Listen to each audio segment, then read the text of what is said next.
జీర్ణక్రియ సమస్యలు, జీర్ణ ప్రక్రియలో జరిగే సమస్యలు అంటే చాలా ఉంటాయి. మనకి ఏంటంటే గ్యాస్ ఫార్మేషన్ నుంచి దగ్గరకొని గ్యాస్ట్రిక్ అల్సర్స్, పెప్టిక్ అల్సర్స్ వరకు ఏ ఇబ్బంది ఉన్నా మనం చేయొచ్చా? ఈ యాంటాసిడ్ల గోల లేకుంటే ఈ టెన్షన్స్ లేకుండా లైఫ్ టైం మనం ఏదైనా సెట్ చేసుకోవడానికి అవకాశం ఉందా?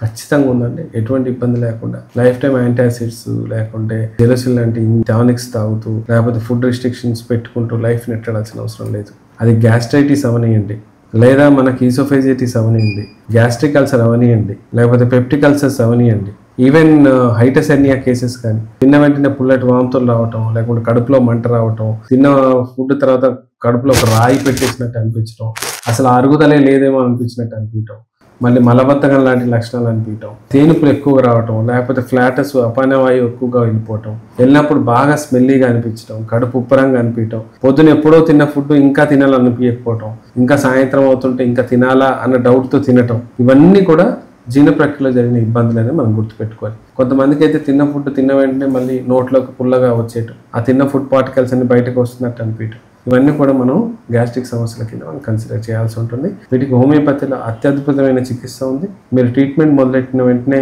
మేము చెప్పిన కొన్ని ఫుడ్ రిస్ట్రిక్షన్స్ ఫాలో చేస్తూ కొంచెం ఎక్సర్సైజ్ అది చేసుకోగలిగితే 100% మీరు బయటపడతారండి. దాంట్లో ఎటువంటి డౌట్ లేదు.